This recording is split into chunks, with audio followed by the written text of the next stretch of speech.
안녕하세요. 전자공학 실험 1 두 번째 실험 정류회로에 대한 이론 강의를 진행하겠습니다. 저는 조교 김용환입니다.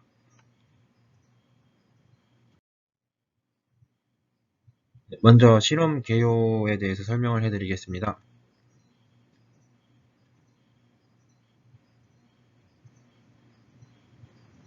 네, 맨 위쪽에 있는 그림은 지난 시간에도 보여드렸던 이상적인 다이오드의 전류전압 특성인데요. 이 다이오드의 특성을 지난번에 알아봤고, 이번에는 이 다이오드의 특성을 이용해서 정류회로를 직접 구성해보고 그 원리를 알아보는 시간을 갖도록 하겠습니다. 이 다이오드의 특성은 한 방향으로만 전류가 흐르도록 해준다고 요약할 수 있겠죠. 한 방향으로만 전류가 흐르도록 해준다는 말은 교류 전류를 만약에 이 다이오드의 양단에 가게 되면은, 다이오드의 한쪽에서 교류 전류가 흘러 들어온다면은 다이오드를 통과하는 전류는 그 교류 성분의 한쪽 성분만 가겠죠. 그래서 다이오드를 지나게 되면은 교류 전류가 완전한 직류는 아니지만 그래도 한쪽 성분만, 뭐 양의 성분이든지 음의 방향의 성분이든지 둘 중 하나의 성분만 갖는 전류로 변화하게 되겠습니다. 그리고 이런 거를 좀 더 잘 여러 회로들을 거치게 되면은 저희가 원하는 완전한 직류 성분의 전압을 얻을 수가 있게 되고요. 이걸 사용하는 대표적인 장치가 저희 장비 사용에서 설명드렸던 DC 파워 서플라이, DC 전압 공급기라고 생각하시면 되겠습니다. 그 내부에 들어있는 장치가 뭐 간단하게 말하면은 저희가 가정용에서 쓰는 220V나 아니면 110V 인 교류 전압을 원하는 전압으로 낮춰주는 트랜스포머라고 부르는 것과 정류기, 그리고 필터, 전압 레귤레이터 등을 거쳐서 안정적인 DC 직류 전압을 공급하는 시스템이라고 할 수 있죠.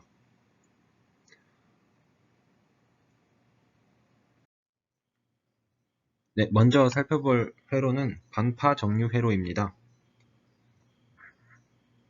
네, 이 간단한 회로는 다이오드 하나와 저항 하나, 이렇게 두 가지 소자로만 구성되어 있는 단순한 회로이고요. 가해지는 전압은 교류 전압 VS입니다. 여기 보시면 다이오드와 저항 하나로만 이루어져 있는데, 이 다이오드는 이상적인 다이오드로 풀어서 생각해 보면은 내부에 VD0라는 전압원이 있고, 내부 저항 스몰 RD가 있는 것처럼 생각할 수 있겠죠. 그래서 이 이상적인 다이오드의 전압이 만약에 VD0보다 더 작은 전압이 걸린다면 다이오드는 전류를 통과시키지 않고요. VD0보다 더 큰 전압이 가해지게 되면은 전류를 통과시키고, 이 다이오드는 그냥 내부 저항 스몰 RD를 갖고 있는 저항 한 개로 근사시켜서 기술할 수가 있습니다. 그래서 이 회로의 전류전압 관계식을 적용을 시켜서 풀어보면은 단일한 폐 곡선을 이루고 있는 회로이기 때문에 내부 저항 RD와 큰 저항 라지 R에 걸리는 전류는 동일하겠죠. 같은 회로를 지나쳐서 가니까. 그래서 두 전류가 동일하다고 놓고 R분의 V, 전류는 R분의 V식을 이용해서 풀어보면은 스몰 RD의 왼쪽과 그라운드 사이에 걸리는 저항은 스몰 RD 플러스 라지 R, 그리고 이 스몰 RD 내부 저항 스몰 RD의 왼쪽과 그라운드 사이에 걸리는 전압 차이는 VS 빼기 VD0겠죠. VS는 교류 전압원에서 온 거고, 거기서 VD0만큼 감소된 성분이 이제 RD 쪽으로 넘어갈 테니까 그라운드는 빵일 테고 그라운드 빵과 VS-VD0만큼이 RD의 왼쪽과 그라운드 사이에 걸리는 전압 차이가 되겠습니다. 그래서 전류는 RD 플러스 R분의 VS-VD0가 되고요. 그리고 그 큰 저항, 외부 저항 R 기준으로 생각해보면은 이 R의 위쪽, 이번에 위쪽이 되겠죠? 전류가 저렇게 플러스에서 마이너스로 넘어온다고 생각하면은 R의 위쪽과 그라운드 사이에는 지금 저항 R 하나밖에 없죠? 그래서 그냥 분모에 R이 들어가고 걸리는 전압은 이때 V0, 오른쪽 그림에서도 파란 색깔로 V0라고 나타냈는데 이 V0는 지금 저희가 구하고 싶은 거예요. 아직은 모르는 상태고. 그래서 식을 이렇게 세울 수가 있겠죠. RD 플러스 R분의 VS-VD0는 라지 R분의 V0. 그리고 이 식을 V0에 대해서 풀면은 다음과 같이 구해집니다. R 플러스 RD분의 R VS-VD0는 V0. 네, 이걸 생각해보면은 다음과 같은 그림으로 나타낼 수가 있는데요. 여기서 가로축은 VS, 즉 교류전압 1에서 가해지는 교류전압이고요. 세로축이 V0, 아까 말한 큰 저항 R의 양단에 걸리는 전압 차이를 말합니다. 보시면은 VS 교류전압 1이 VD0보다 작을 때는 그 외부 저항 R에 전압이 안 걸리고 전압이 0이니까, 그리고 VS가 VD0보다 클 때는 기울기 R 플러스 RD분의 R을 가지는 저항 하나로 기술할 수가 있죠. 여기서 보통은 외부 저항 R보다 내부 저항 RD는 매우 작기 때문에 기울기는 거의 1에 가깝다고 근사할 수도 있습니다. 이 그림을 통해서 만약에 이 VS에 교류 전류가 들어온다고 생각하고 그때 V0의 값이 어떻게 변할지를 생각해 볼 수 있겠죠.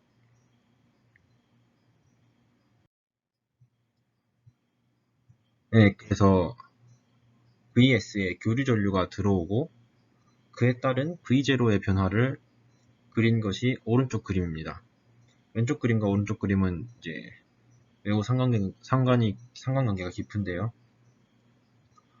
여기서 입력은 오른쪽 그림에서 검은색 사인파 형태로 나타나 있습니다. 교류니까 일정한 주기를 가지고 사인파 형태로 계속 왔다 갔다 하겠죠. 그리고 출력이 여기서 파란 색깔로 나타나 있는데요. 입력 교류가 VD0보다 클 때서야 출력이 이제 나타나기 시작하죠. 그 부분이 이 그래프의 왼쪽에 VD0 간격만큼 화살표로 나타나 있는 부분이고요. 그래서 입력이 플러스 이더라도 바로 출력이 나타나는 게 아니라 입력이 VD0보다 더 클 때서야 출력이 나타나고, 그대로 이제 입력의 사인파 형태를 따라서 움직이다가 입력이 VD0보다 다시 작아지면은 출력은 다시 0이 됩니다. 입력이 마이너스일 때는 당연히 0이고요. 다이오드가 달려있기 때문에. 그래서 계속 0으로 있다가 다시 또 앞서 상황이 반복되면은 또 다시 사인파에 잘린 부분만큼만 올라갔다가 다시 0이 되고, 이런 식으로 출력이 나오게 됩니다. 그리고 여기서 한 가지 또 알아두셔야 될 거는 최대점, 피크점의 전압을 보시면 되는데, 이때 피크점의 전압이 입력의 최대점보다 출력의 최대점이 VD0만큼 낮아져요. 그 이유는 아까 입력이 VD0보다 더 커야지 그때서 출력이 나타난다 라는 관련지어서 생각해 볼 수 있겠죠. 그래서 다시 한번 요약을 하면은 입력이 VD0보다 작으면 출력 전압은 0이고요. 입력이 VD0보다 크면은 VD0만큼 입력 전압에서 강하 더 낮아진 출력 전압이 생성이 되고, 네, 이때 내부 저항 RD는 큰 저항 R보다 매우 작습니다. 그래서 기울기는 거의 1로 근사시켜도 괜찮습니다. 이 반파 정류 회로를 지금 살펴봤는데요. 네, 정류 회로로서의 역할은 하지만 굉장히 효율이 낮다는 것을 알 수 있죠. 왜냐면 교류의 반절 성분은 그냥 날려버린다고 보면 되니까 굉장히 낭비가 심한 회로라고 생각할 수 있겠죠. 그래서 생각해 볼 수 있는 게 전파 정류 회로인데요. 전파 정류 회로는 이 반파 정류 회로에서 정류하지 못했던 나머지 반절 부분까지도 다 정류를 해서 성분으로 전압이 나오도록 하는 회로입니다. 네, VS는 이 그림에서 하시라고 네모로 이렇게 표시를 해드렸습니다. 그래서 전파 정류 회로를 이제 살펴볼 건데요.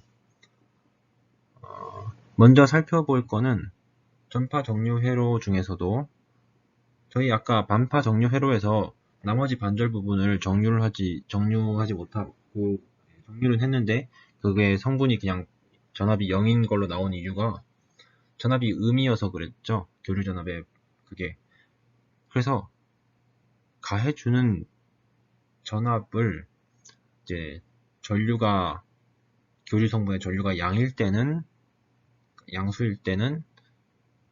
뭐 D1 다이오드로 정류가 이루어지도록 하고, 그리고 그것과 180도 위상이 반대인 또 하나의 교류를 보내줘서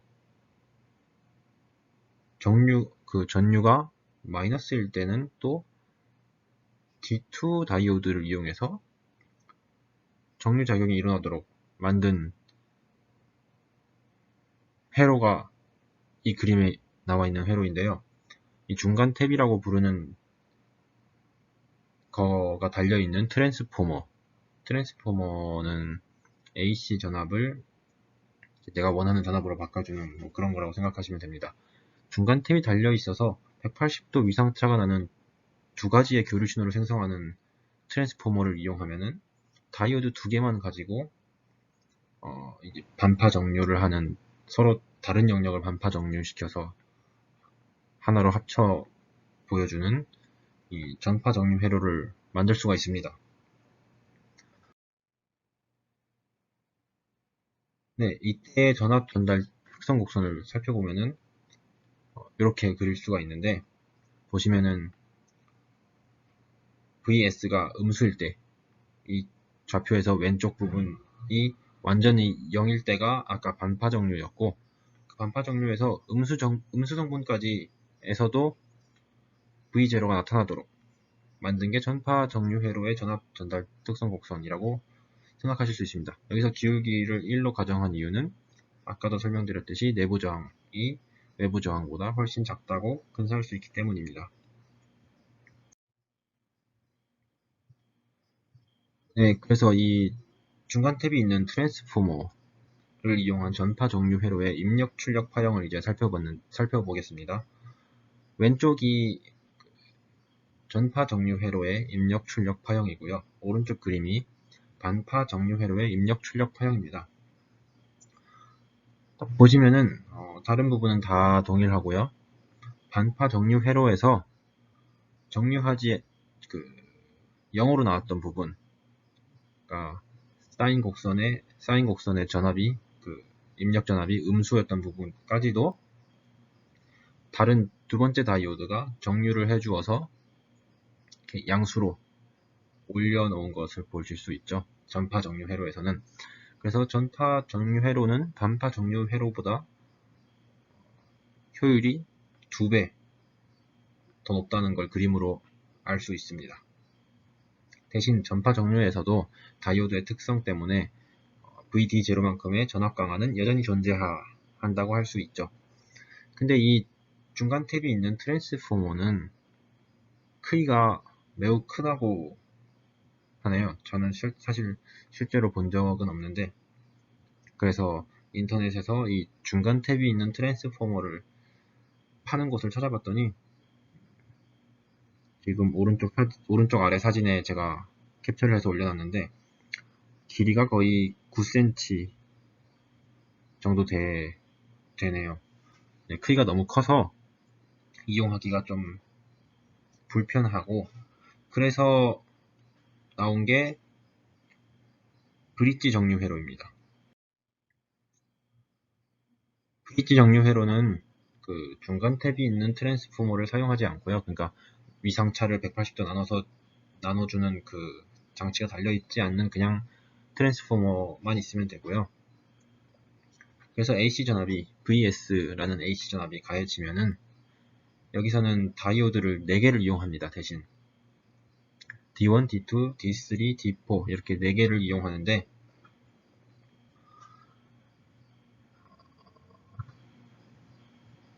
조금 복잡하지만 3가지 케이스로 나눠서 살펴보겠습니다. 먼저 교류 전압 VS가 VD0의 2배보다 클 때,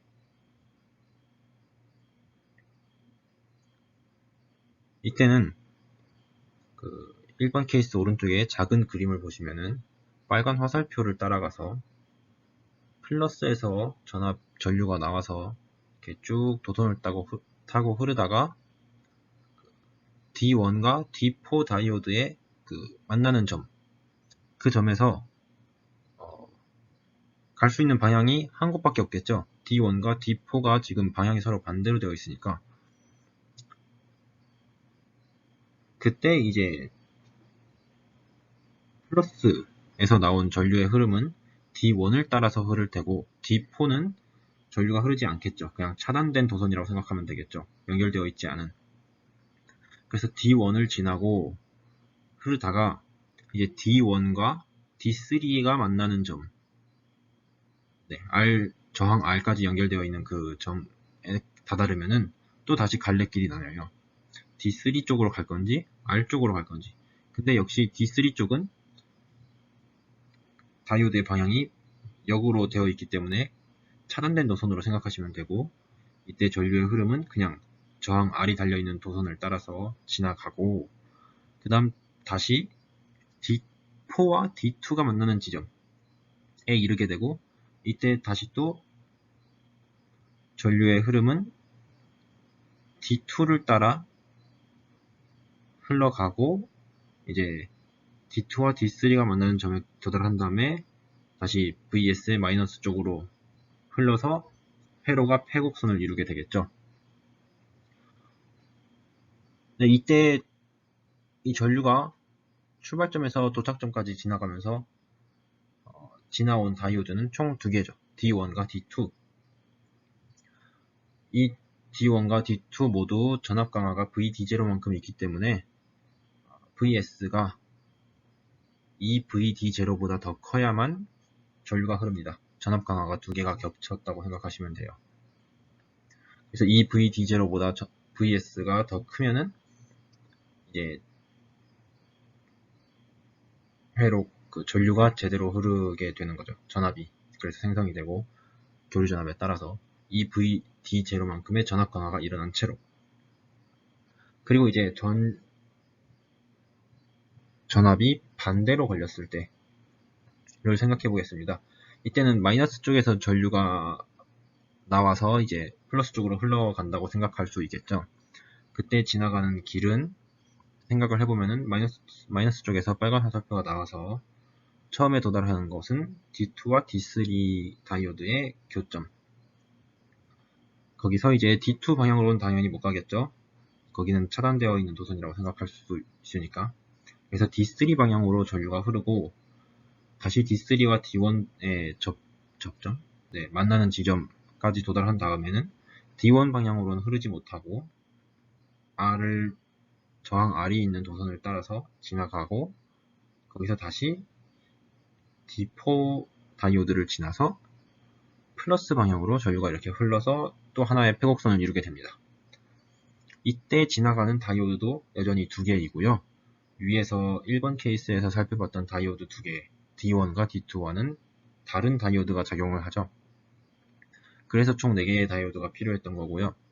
이때도 역시 다이오드를 2개 진함으로 전압 강화가 이 VD0만큼 일어나고 전류가 흐르기 위한 최소 전압은 VS가 -2 VD0보다 작을 때, 그러니까 뭐 VS의 절대값으로 나타나면은 VS의 절대값이 이 VD0보다 클 때가 되겠습니다. 그리고 이 1번 케이스와 2번 케이스 사이의 전압 VS가 이치할 때는 전류가 당연히 흐르지 못하겠죠. 다이오드의 전압 강화 특성 때문에.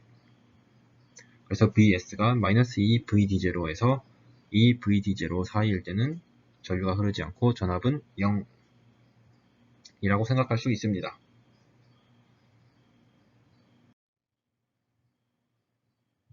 네, 그래서 이번에 또 브릿지 정류 회로의 입력 출력 파형을 살펴보겠습니다. 아까 중간 탭이 있는 전파 정류 회로의 입력 출력 파형과 얼핏 보면은 완전히 똑같다고 생각하실 수도 있는데 자세히 보시면은 조금 다른 점이 있어요. 왼쪽 그림은 브릿지 정류 회로의 입력 출력 파형이고요. 오른쪽 그림은 그 중간 탭이 있는 전파 정류 회로의 입력 출력 파형입니다. 둘이 다른 점은 전압 강화가 다른데요.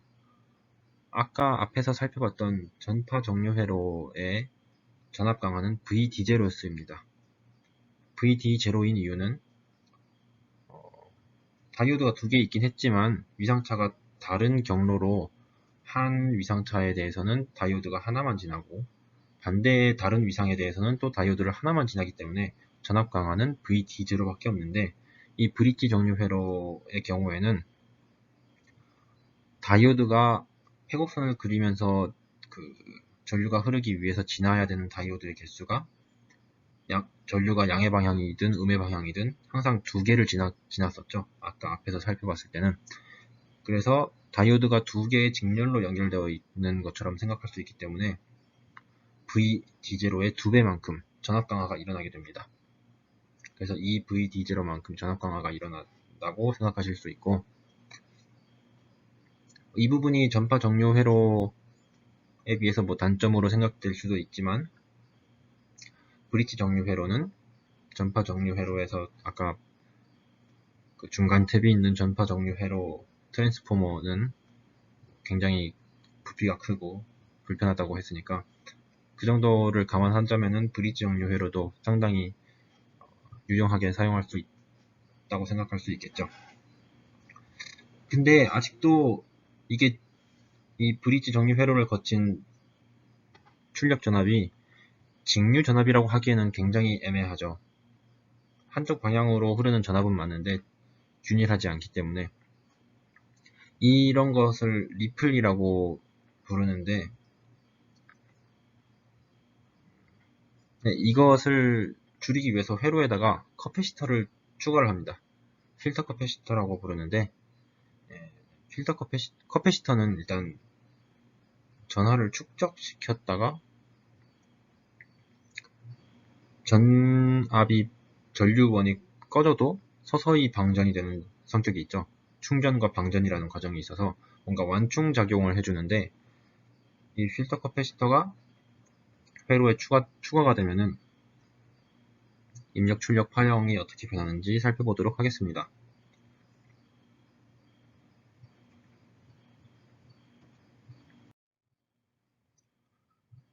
이 필터 커패시터가 있는 반파 정류기를 먼저 살펴보도록 하겠습니다. 반파 정류기는 저희가 맨 처음에 살펴봤던 그 다이오드 하나로만 구성되어 있는 제일 간단했던 정류 회로였는데요. 다이오드 하나와 저항 R, 외부 저항 R 하나로만 있었던 회로였는데 여기에 커패시터를 병렬로 연결했습니다. 이렇게 되면은 이제 어떤 현상이 나올지 이제 뒤에서 살펴볼 텐데 그 전에 앞에서 아까 리플이라는 얘기를 했는데 리플 전압이 이제 뭐냐고 하냐면 간단히 설명을 드리면은 교류 전압을 직류 전압으로 정류를 한 뒤에도 약간의, 그러니까 완전히 균일한 전압을 가지는 직류 전압이 되면 좋겠지만, 정류를 한 이후에도 약간 남아있는 울렁울렁하는 성분, 즉 약간 교류 성분과 유사한, 그러니까 떨림 같은 게 남아있을 때 그런 거를 리플 전압이라고 부릅니다. 이 리플 전압이 없으면 없을수록 더 정류가 잘 된 회로라고 할 수 있겠죠. 그리고 여기서의 커패시터의 역할은 앞에서 설명드렸듯이 충전과 방전 작용에 의해서 전압이 급격하게 변하는 현상을 좀 완충시켜주는 역할을 합니다. 네, 이렇게 저항 R과 병렬로 연결되어 있죠. 이 필터 커패시터가 있는 반파 정류기의 입력 출력 파형을 알아보도록 하겠습니다. 왼쪽 그림이 이 필터 커패시터가 있는 반파 정류기의 입력 출력 파형인데요. 보시면은 위쪽 그림에서 검정색 실선이 교류 전화번호에서 나오는 입력 파형입니다. 사인파. 그죠? 그리고 파랑 색깔 실선이 출력 파형인데, 보시면은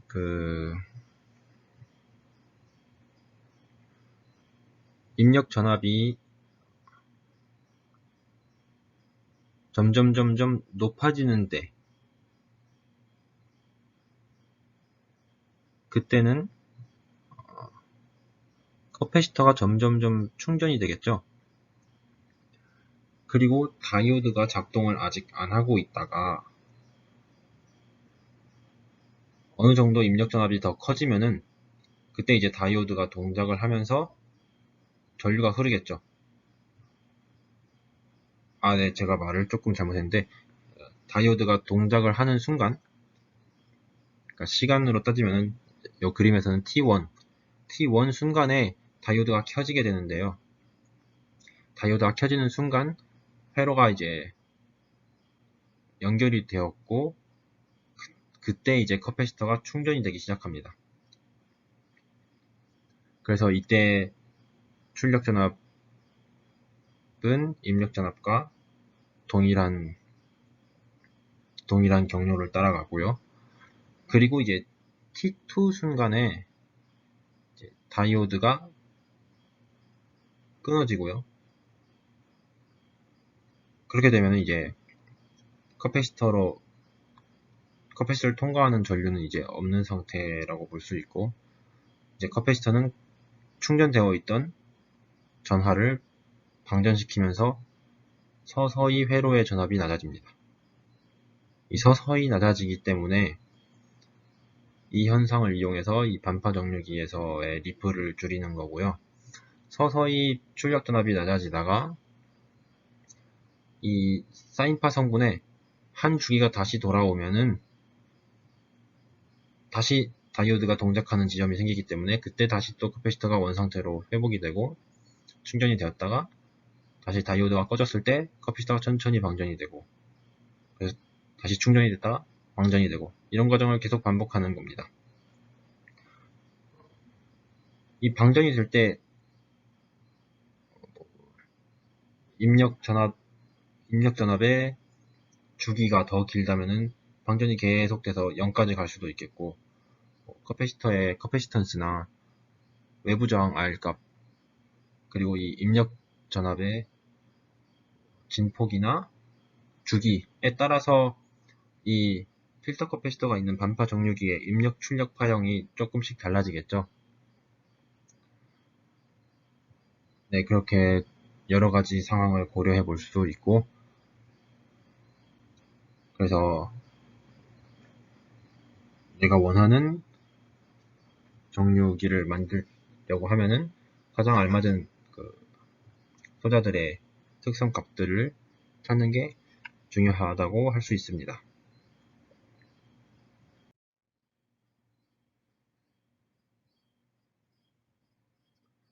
네, 그래서 이제 이론적인 부분은 많이 살펴봤고요. 이제 직접 피스파이스 시뮬레이션을 이용해서 회로도를 그리고 이 정류 회로가 어떻게 작동이 되는지를 실제는 아니지만 모의 실험을 통해서 확인을 해보도록 하겠습니다.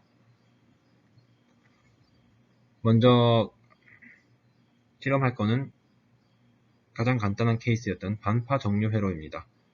다이오드 하나와 저항 하나만 달려있는, 그리고 여기에 커패시터를 추가하는, 그러니까 두 가지로 나눠볼 수가 있겠죠.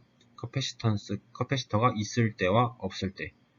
먼저 없을 때를 살펴보고 그 다음 이제 커패시터가 있으면 어떻게 되는지 그 차이를 살펴볼 수가 있겠죠.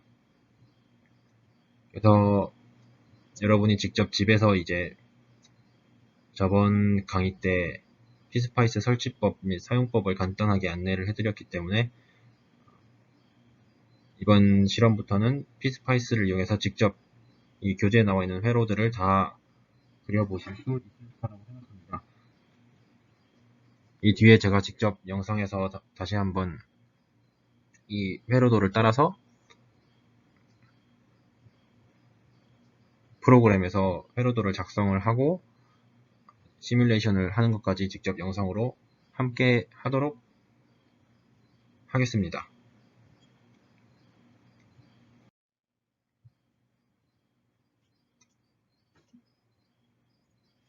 네, 그래서 지금 보시면은 스파이스 화면인데요.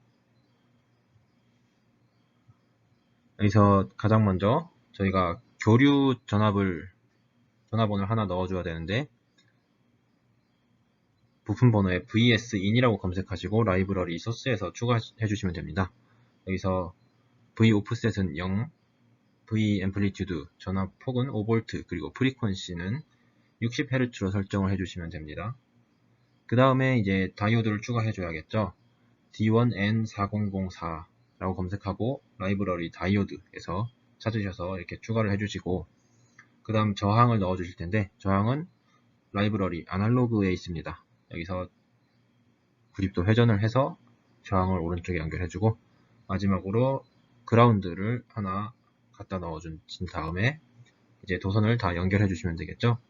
이렇게 도선을 다 연결을 해주고 커패시터를 달기 전을 먼저 한다고 했으니까 그리고 이제 저항값을 10kΩ 교재와 똑같게 설정을 해줍니다. 지금 교재와 다 똑같은 상황이고요. 이제 시뮬레이션을 어떻게 할 건지 설정을 해주는 칸인데 여기서 저희는 시간에 따른 변화를 볼 거기 때문에 타임 도메인 그리고 100ms로 설정을 해주세요. 프리퀀시에 맞게. 그리고 이 볼티지를 어디를 확인할 건지 다이오드의 양단에서 전압이 어떻게 변하는지를 볼 거기 때문에 저렇게 두 개의 침을 꽂아주시고 이제 런을 하면은 이렇게 그림이 나옵니다. 보시면은 초록 색깔이 그 입력 전압이고 빨간 색깔이 출력 전압인데 전압 강화가 한 0.5V 정도 일어나는 걸 알 수 있고요. 반파 정류가 된 것을 확인할 수 있습니다. 네, 그리고 이번에는 커패시터를 달아보겠습니다. 역시 90도 회전을 해서 커패시터를 달고 커패시턴스 값을 10 마이크로페럿으로 설정해 주세요. 그리고 도선을 연결한 다음 아까와 똑같은 시뮬레이션 조건으로 그대로 런하면 됩니다. 이렇게 되면은 커패시턴스의 완충작용 때문에 그래프가 저희가 예상한 대로 이렇게 나오겠죠. 반파 정류 회로였지만 거의 직류전압에 가까운 약간의 울렁거림이 있는 그런 시뮬레이션 결과가 나왔습니다.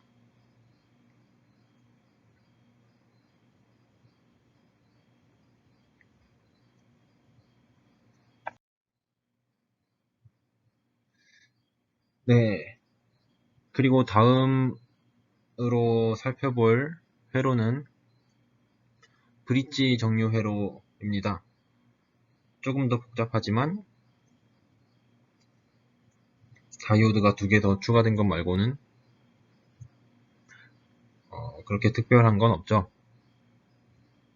저희 회로에서는 위쪽 그림에서는 저희가 앞에서 제가 빨간색 화살표를 이용해서 전압이 플러스일 때랑 마이너스 방향일 때 어떤 식으로 다이오드를 지나는지 설명을 이제 화살표를 이용해서 했었는데, 아래쪽 피스파이스 모의 실험을 위한 브릿지 정류 회로 그림에서는 위 그림을 조금 더 단순화시켜서 대각선은 없애고 좀 도선을 좀 어디는 늘리고 해가지고 최대한 수직수평선만 있도록 해서 그린 건데, 이 그림들도 다 결국에는 이 도선 부분들을 이어서 약간 마른 목골로 만들어 보면은 위의 그림과 동일하다는 것을 여러분이 쉽게 아실 수 있습니다. 그래서 이것과 동일하게 또 회로를 그려주고, 역시 아까 전과 동일하게 시뮬레이션을 돌려주면은 이 브릿지 정류 회로의 입력 출력 파형을 비교해 볼 수가 있겠죠. 그리고 그 다음으로 이 동일한 회로에다가 아까처럼 커패시터를 하나 추가를 하고 다시 또 시뮬레이션을 돌려보면은 커패시터가 있을 때와 없을 때 브릿지 정류 회로에서의 입력 출력 파형의 차이와 공통점을 비교해 볼 수가 있겠죠. 나머지 조건은 그전 실험과 다 동일합니다. 교류전압의 진폭 5V, 프리퀀시 60Hz도 동일하고, 대신 이번엔 마커를 아까는 2개만 찍었는데 지금은 V+, V-, 전압 차이를 보여주는 마커 2세트를 시뮬레이션을 위해서 찍어주게 됩니다. 한 세트는 교류 전압원 양쪽에 찍어주게 되는데, 이 말은 그냥 교류 전압에서 나오는 출력 파형을 보겠다는 거죠. 그리고 나머지 하나는 저항 양단에 찍어줍니다. 저항 양단에 걸리는 전압차를 보겠다는 거죠. 이 저항은 이전에 제가 빨간 화살표로 그렸던 그림에서 보시면은 전류가 통하게 되면은 언제나 지나가야 되는, 반드시 지나가야만 하는 길목이었죠. 그래서 이 브릿지 회로의 딱 특성을 보고 싶으면은 가운데 반드시 전류가 흘러가야만 하는 길목에 놓여있는 저항 양단의 전압 차이를 측정하는 게 이 정류 회로의 특성을 확인하기 위해서 필요한 과정이겠죠. 네, 이제 직접 피스파이스 모의 실험을 진행해 보도록 하겠습니다.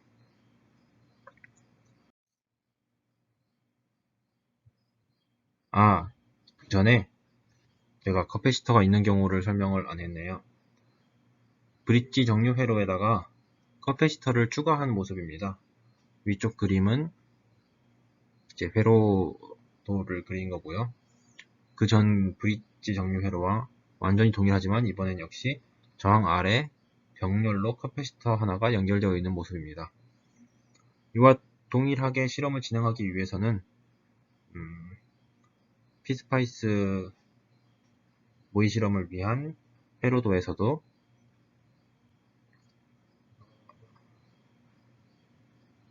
저항 10kΩ과 병렬로 커패시터를 연결해주면 됩니다. 18.3 마이크로페럿이라고 해놨는데, 여러분이 직접 이 커패시턴스가 커지거나 작아지고, 또 저항 R1이 10kΩ이 아니라 1kΩ일 때, 100kΩ일 때를 직접 피스파이스를 통해서 비교를 해보시면은 차이가 분명히 있을 거예요. 그래서 커패시턴스와 저항이 어떻게 변하면은 그 입력 출력 파형이 어떻게 변하는지 직접 비교해 보시는 것도 좋은 경험이 될 거라고 생각합니다. 역시 동일하게 그 교류 전압원의 특성은 이전 실험과 동일합니다. 앰플리튜드는 5V, 프리퀀시는 60Hz.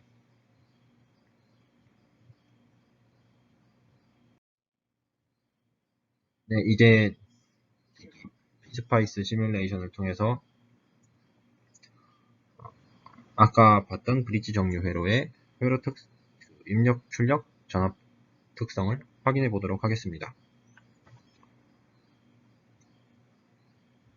네, 먼저 vsin이라고 검색을 하셔서 교류 전압원 하나를 추가해 주십니다.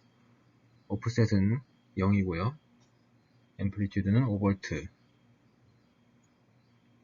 그리고 프리퀀시는 60Hz라고 설정해 주시면 되고, AC라고 써져 있는 거는 그냥 가만히 두셔도 돼요. 그 다음 이제 추가해 주셔야 될 게 다이오드 4개죠. 다이오드 4개를 D1N4004 4개를 적당히 각도를 잘 회전을 시켜가지고 놓아주시면 됩니다. 2개가 같은 방향이고요. 나머지 2개는 180도 돌려서 반대 방향으로 2개가 있습니다. 네, 이렇게 위치를 잘 잡아서 놓아주시고, 그 다음 이제 저항 하나를 가운데다가 놓아주고, 저항 값은 10kΩ, 교재와 동일하게. 이 수치는 여러분이 바꿔보셔도 됩니다. 직접 어떻게 달라지는지. 그리고 그라운드 하나를 저기다가 추가를 해준 다음에 이제 도선으로 다 연결을 해주면 되겠죠. 도선으로 연결하실 때는 그냥 교재에 나와 있는 거랑 연결된 그 것만 동일하면 돼요.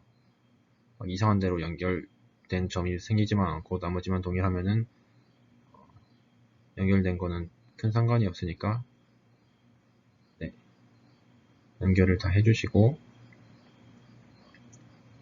네, 마지막 부분까지. 그 다음에 이제 시뮬레이션 설정을 해주는데, 시뮬레이션 설정은 이전과 동일하기 때문에 따로 수정을 안 해도 될 것 같아요. 그냥 거 그대로 쓰면 됩니다. 그리고 이제 볼테이지 디퍼런스를 측정해주는 마커를 2개를 달아주고요. 플러스 마이너스 방향을 교재에 맞게 잘 유의해서 달아주시고, 런을 누르면은 이제 결과가 나옵니다. 이게 브릿지 정류 회로. 보시면 교재에서 이론적으로 나왔던 것과 완전히 동일하죠. 대신 그 전압 강화가 이 VD0만큼입니다. 그 전에 반파 정류 회로 봤을 때보다 2배 전압 강화가 일어난 것을 확인하실 수 있죠. 네, 이제 저항에다가 병렬로 커패시터를 하나 추가해 보겠습니다. 커패시터는 저희가 검색창에다가 C라고 검색하시면 됩니다. 병렬로 연결하기 위해서 저항 위쪽에다가 커패시터 하나를 놔두고, 네, 커패시턴스는 제가 10마이크로페럿으로 해보겠습니다. 그냥 임의로 정한 숫자니까 여러분은 바꿔보시면서 그 차이를 비교해 보셔도 됩니다. 그리고 이전과 동일하게 동일한 시뮬레이션 조건으로 런 하면은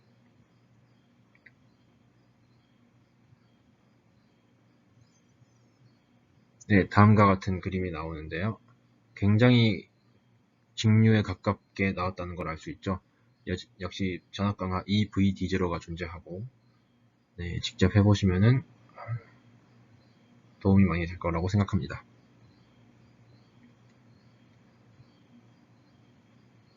네, 이렇게 해도 아직까지도 안전한 직류라고 하긴 힘들죠. 그래서 실제 실생활에서 이용하기 위해서는 이런 간단한 회로에다가 여러가지 더 추가적인 회로를 넣어서 우리가 원하는 안정적으로 일정한 전압을 갖는 직류 전압을 출력으로 내보내주는 장치가 DC 파워 서플라이라고 생각할 수 있습니다. 이 DC 파워 서플라이는 여러분 데스크탑 컴퓨터에도 반드시 달려 있어야 되고 또 굉장히 중요한 역할을 한다고도 할 수 있죠. 얘가 직류 전압을 일정하게 공급을 해주지 못한다면은 정밀한 회로일수록 치명적인 영향이 갈 수도 있기 때문에 네,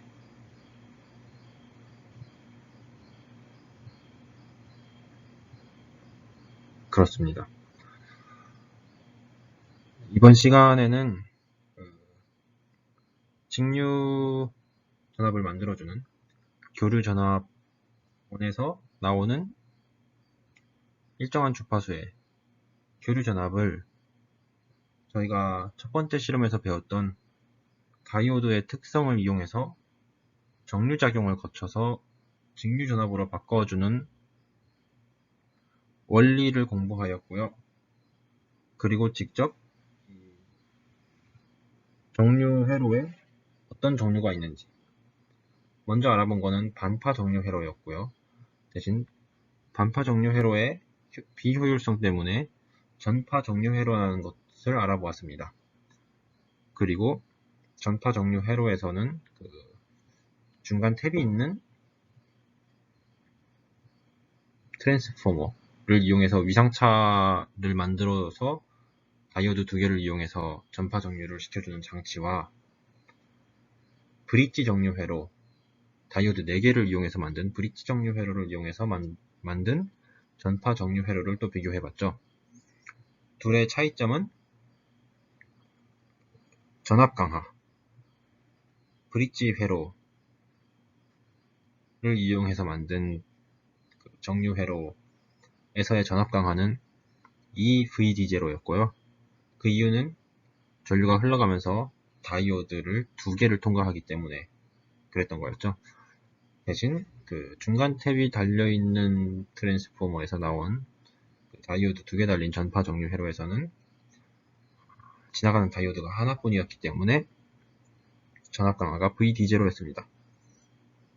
대신에 그거는 중간 탭이 있는 트랜스포머가 무겁고 부피가 커서 브릿지 정류 회로를 좀 더 선호한다고 말씀드렸었습니다. 그리고 또 알아본 게 커패시터의 역할이었죠. 반파 정류 회로나 전파 정류 회로 모두 커패시터를 외부 저항과 병렬로 연결해서 추가해 주게 되면은 굉장히 갑자기 정류가 잘 돼서 상당히 일정한 흐름의 전압이 출력으로 나온다는 것을 알아봤는데 그 이유는 커패시터의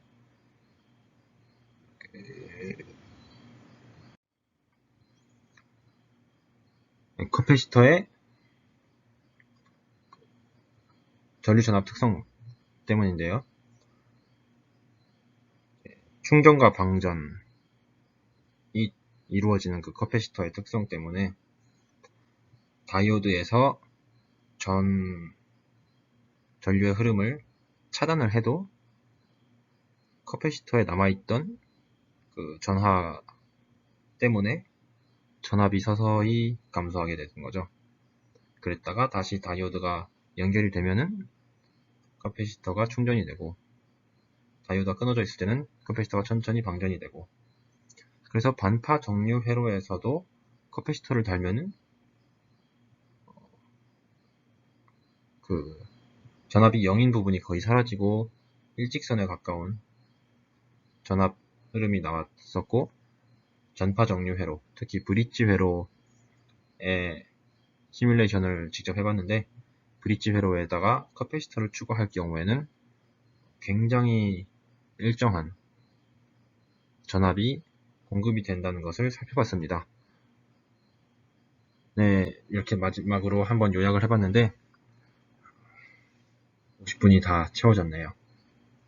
네, 이번 주차 실험 이론 강의는 여기서 마치도록 하겠습니다. 50분 동안 수업을 잘 들어주셔서 정말로 감사합니다. 네, 저는 세 번째 실험에서 다시 인사드리도록 하겠습니다. 감사합니다.